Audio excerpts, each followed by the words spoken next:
Hello everyone, welcome to my channel story with मी।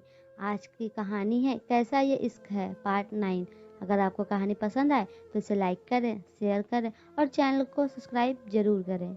जो भी सुमन के बारे में सुनता उसका मानना था कि अगर वह बीमार थी तो बिना दवा दारू के अब तक मर गई होगी, वरना कभी ना कभी तो उसके पास आती। इतने दिन में कहीं से तो उसकी कोई तो खबर आती। लोगों की ऐसी बातें राजू को अंदर तक तोड़ देती थी, लेकिन फिर भी वह अपना हौसला बनाए हुए था। वक्त बहुत तेजी से निकल रहा था। उसे घर से निकले लगभग 2 महीने होने वाले थे।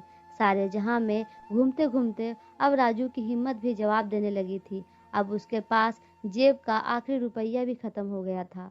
उसके कपड़े फट चुके थे, बस उसका मोबाइल ही चालू था, वो भी इस उम्मीद में कि कोई ना कोई तो फोन करेगा, उसकी सुमन के बारे में खबर देगा। लेकिन लाख प्रयास के बाद भी कहीं से कोई खबर नहीं थी और अब वह भी निराश होने लगा। एक दिन घूमते हुए राजू गंगा जी के किनारे पहुंचा। उसके पास एक आखिरी पोस्टर बचा था जिसे वह कई दिनों से साथ लिए घूम रहा था, क्योंकि वह समझ नहीं पा रहा था कि वो इसे लगाए तो कहाँ लगाए। आखिर उस हारे हुए इंसान को एक हल मिल ही गया।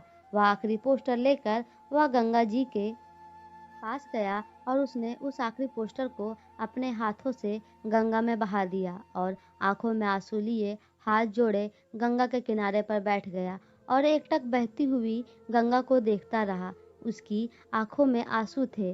वह लगभग यह मान चुका था कि उसकी सुमन अब कभी नहीं मिलेगी। वह अपने मन को समझाकर गंगा के किनारे से उठा ही था कि तभी उसका फोन बजा। उसने उठाया। उधर से आवाज आई, हेलो मिस्टर राजू। जी हाँ, राजू बोल रहा हूँ। राजू ने थकी हुई आवाज में उत्तर दिया। राजू, आपने ही अपनी पत्नी की गुमशुदगी के पोस्टर लगाए हैं? उस शख्स ने पूछा। जी हाँ, मैंने ही लगाए हैं। पोस्टर की बात सुनते ही राजू की आवाज में एक जोश सा आ गया। मैं दिल्ली से बोल रहा हूँ, एडवोकेट हरीश। मैं कुछ दिन पहले साथी नाम के एक एनजीओ में गया था। वहाँ मैंने एक महिला देखी। वह अपने बारे में कुछ बता नहीं पा रही है। लगभग 2 महीना पहले वह महिला एक स्टेशन पर मिली थी। उसकी दिमागी हालत बहुत खराब थी। तब से वह उसी एनजीओ में है। मैंने कल एक बस पर उसका पोस्टर देखा, इसलिए आपको कॉल किया।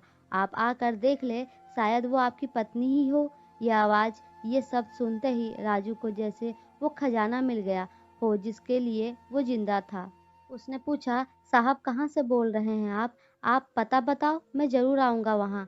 जी मैं दिल्ली से बोल रहा हूँ। आप एनजीओ का पता लिखिए और कल वहां पहुंचकर आरती मैडम से मिल लीजिए। अगर वो महिला आपकी पत्नी है तो आरती मैडम जरूर आपकी हेल्प करेगी। हरीश ने कहा।